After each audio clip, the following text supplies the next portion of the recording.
आज के press conference में आप सब लोगों का स्वागत करते हैं। और आप लोग जानते हैं कि पूरे बिहार में हम लोगों ने यात्रा किया, जन विश्वास यात्रा, और हर जगह जो है लोगों का हुजूम, जगह जगह भर रास्ते, चाहे दिन हो, रात हो, सुबह हो, शाम हो, लोगों का आशीर्वाद, प्यार और विश्वास और ताकत लोगों ने दिया। इसके लिए हम सभी बिहार की जनता को धन्यवाद देते हैं आप लोगों के माध्यम से। और मात्र 10 दिनों के अंदर, यानी आप समझिए कि पिछले माह के 22 तारीख को ही हम लोगों ने ये तय किया था कि रैली हम लोग करेंगे, और 3 तारीख को रैली की गई। यानी केवल 10 दिनों के अंदर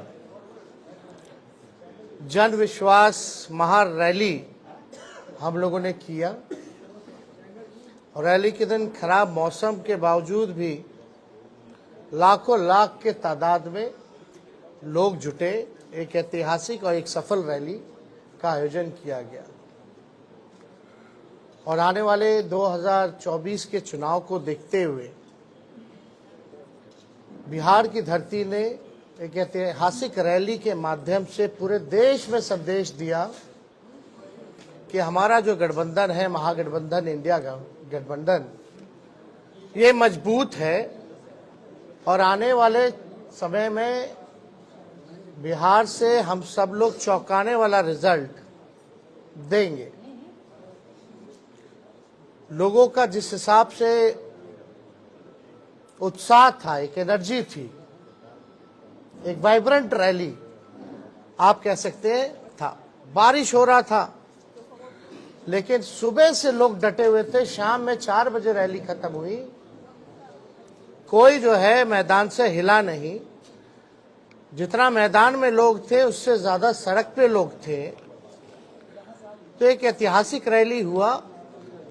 उन तमाम जनता को हम धन्यवाद देते हैं, सभी महागठबंधन के पार्टियों को, उनके नेताओं को, कार्यकर्ताओं को भी हम धन्यवाद देना चाहते हैं इस सफलता के लिए। और आने वाला जो चुनाव होगा, साफ तौर पे जो हम लोगों ने लकीर खींची है, हम लोगों ने जिस हिसाब से 5 लाख नौकरियां, बहालियां निकाली हैं, नियुक्ति पत्र लाखों में बांटने का काम किया मात्र 17 महीनों में, आरक्षण की सीमा बढ़ाई गई, नियोजित शिक्षकों को राजकीय कर्मी का दर्जा देने का निर्णय हम लोगों ने कैबिनेट से लिया। स्वयं सहायता समूह, चाहे जीविका दीदी हो, आंगनबाड़ी महिला हो, तालमी मरकज हो, विकास मित्र हो, टोला सेवक हो, आशा दीदी हो, ममता दी हो, सभी लोगों के मानदेय को बढ़ाने का निर्णय इन 17 महीनों में हम लोगों ने किया। इसके साथ साथ स्पोर्ट्स पॉलिसी के साथ साथ, आईटी पॉलिसी के साथ साथ टूरिज्म पॉलिसी भी इस 17 महीने में हम लोगों ने लाया। जो खिलाड़ी स्पोर्ट्स पॉलिसी के तहत हम लोगों का था कि भाई जो खिलाड़ी मेडल लाएंगे, बिहार का, देश का नाम रोशन करेंगे, उनको भी हम लोगों ने नौकरियां दी। और हाईएस्ट लेवल है उस नियमावली में डीएसपी के लेवल तक का नौकरी जो है लोगों को मिलेगा, जैसा वो मेडल लाएंगे। तो खेल के साथ साथ जो पढ़ने वाले लोग हैं, हम लोगों ने नौकरियां देने का काम किया।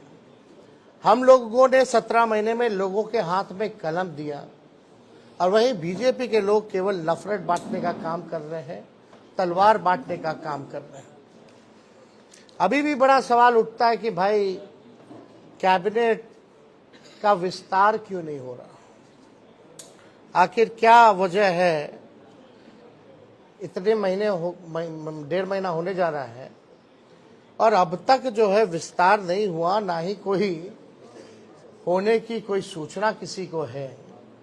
तो आखिर मामला क्या है, खैर ये सरकार में बैठे लोग जवाब देंगे, इस पे ज़्यादा हमको टिप्पा टिप्पणी नहीं करना है।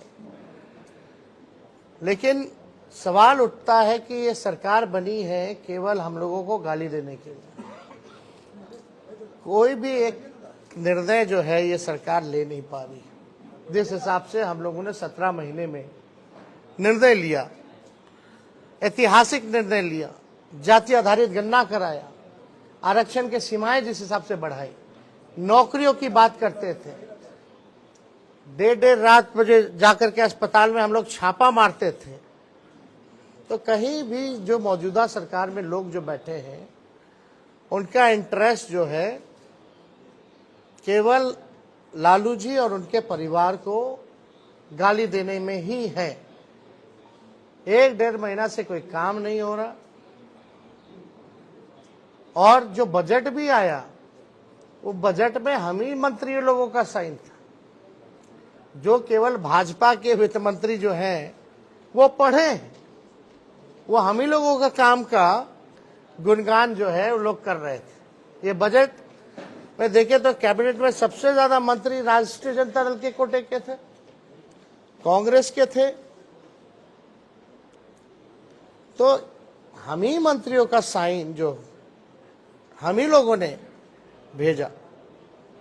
खैर ये बातें अलग हैं, लेकिन हम लोग पूरी मजबूती के साथ आने वाले चुनाव में हम लोग लड़ेंगे और बिहार से हम लोग चौंकाने वाला रिजल्ट हम लोग देंगे।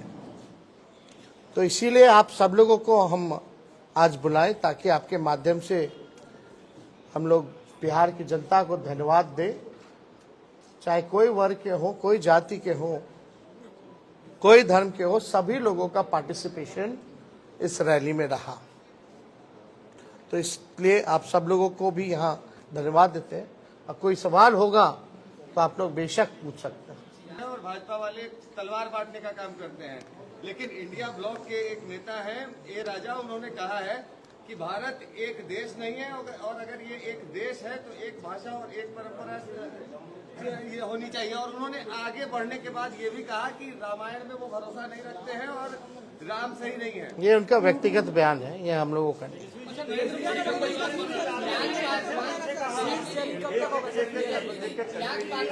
हमारा सीट शेयरिंग एनडीए से पहले हो जाएगा, अंतिम चरण में चिंता नहीं है।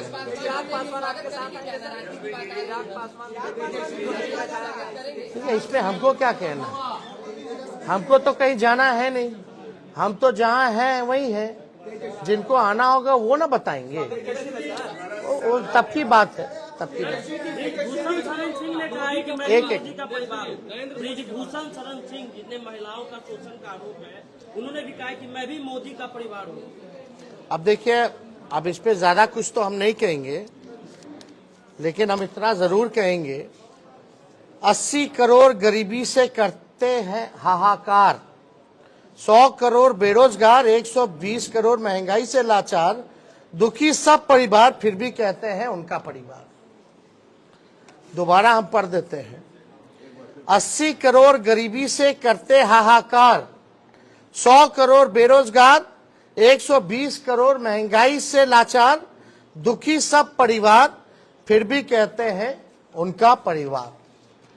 मतलब मुद्दे की बात होनी चाहिए। पिछले बार चौकीदार हो गए थे, अब जो है परिवार हो गए हैं। ये इससे नहीं, आपको बताना होगा कि आपने कितने रोजगार दिए, आपने कितने कारखाने दिए, आपने महंगाई कम किया कि नहीं किया, आपने पलायन रोका कि नहीं रोका, आपने क्या इंडस्ट्री निवेश बिहार के लिए क्या लाया। आपको इस मुद्दों पर जो है कितनी गरीबी आपने हटाने का काम किया, आपको इन मुद्दों पर जो है लोगों को बात करनी चाहिए।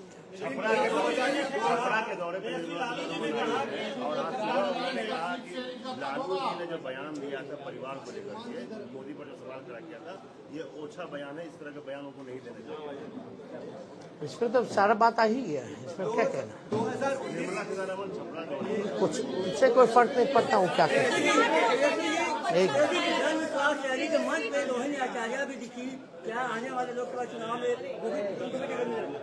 सब बात एक वन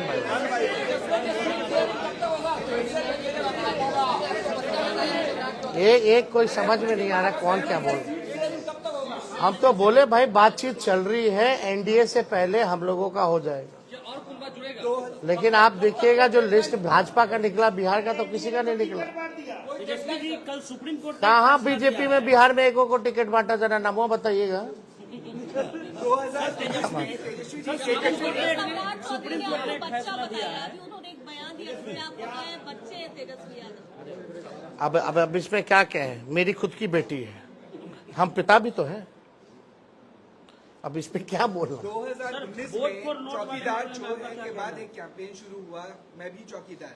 अब लालू जी के भाषण के बाद परिवारवाद पे फिर से एक कैंपेन शुरू हो गया, मैं मोदी का परिवार। क्या लगता है कि फिर से 2019 रिपीट होने वाला है? चलिए, अब आप लोग मानते तो हैं लालू जी के बात का असर पड़ता है, बट वो अब हर जगह तेलंगाना में भी आप वो कहें, वो उनका कहना है, लेकिन क्या हालात है इस देश के, जो वो कह रहे हैं उनका परिवार, क्या किसान के लोग लाठी से पिटा रहे हैं, क्या वो उनका परिवार नहीं है? अपने परिवार के साथ कोई इस तरह का काम करता है क्या, पिटवाने का?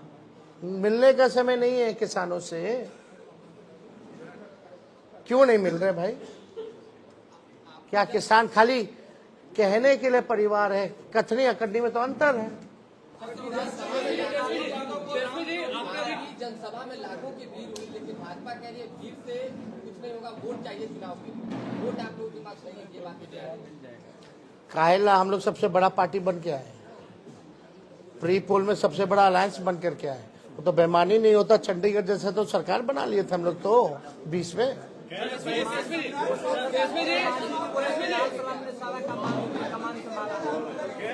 सब लोगों का योगदान है, और जो लोग कुछ भी कहते हैं वो अपना भी करके देख लें। सुप्रीम कोर्ट ने कहा, अब लास्ट क्वेश्चन आखिरी, वोट फॉर नोट का मामला सुप्रीम कोर्ट ने कहा है यहाँ जो 4 विधायक हैं उस पर कार्रवाई होगी, क्योंकि सुप्रीम कोर्ट ने कहा कि वोट फॉर नोट के मामले में पार्टी कार्रवाई कर सकती है। नहीं, इसमें हम लोगों ने लिखित में, हमारे सचेतक ने और हमने खुद भी स्पीकर महोदय को हमने लिख करके दिया है, तो निर्णय, क्योंकि कानून तो है और इसमें एविडेंस भी है, और एविडेंस आप सब लोगों ने देखा ही था, कोई भी उधर का इधर आके नहीं बैठा, जो कुछ लोग थे इधर के ही उधर जाकर के बैठे हैं, ये तो सबसे बड़ा एविडेंस है। और परंपरा के हिसाब से वोटिंग के टाइम में जिसको जहां सीट अलॉट होता है उसको वहीं बैठना पड़ता है, तो इतना बड़ा सबूत है, तो हम तो लिख करके दिए हैं, कार्रवाई तो होनी चाहिए। अब अगर कुछ निर्णय नहीं ले पाते हैं स्पीकर महोदय, तो हमारे पास रास्ता खुला हुआ है।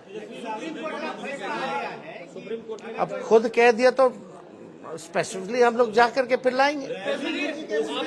अब तो कम से कम स्पीकर साहब को निर्णय ले लेना चाहिए ना। उसको लेकर भाजपा कह रही है कि पैसे पर बुलाया गया है, क्योंकि भाजपा कह रही है। ठीक है, उनकी मर्जी। एक बार फिर सब जितना लाखों लोग आए ना, सबके यहाँ ईडी सीबीआई भेज दे, बता देगा लोग। जरा 10 लाख से ऊपर जो लोग आए हैं, जरा सबसे पूछताछ कर ले।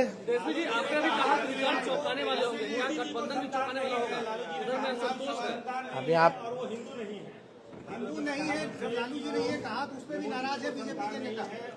आपको एक बात समझना पड़ेगा। हाँ, पूछिए। जैसे लालू जी ने बयान दिया, हिंदू नहीं है, उनको संतान नहीं है। एक बीजेपी में कैंपेन शुरू हुआ कि मैं मोदी परिवार, फिर हिंदू है कि नहीं, उसको लेकर के उन्होंने कुछ वीडियो जारी किया, कहाँ कहाँ उन्होंने पूजा और राम मंदिर। क्या लगता है 2024 में जो ये एजेंडा सेट हुआ, उसमें लालू ने ही मदद किया, ये हिंदू, राम मंदिर और परिवार? कोई ये आपकी सोच है। मुद्दा साफ यहाँ खड़ा है, गरीबी, बेरोजगारी। ये क्या है? लालू जी ने एक बात नहीं की, बहुत बातें की, लेकिन एक बात तो सही है कि अभी तक सही से जवाब कहाँ कोई दे पा रहा है।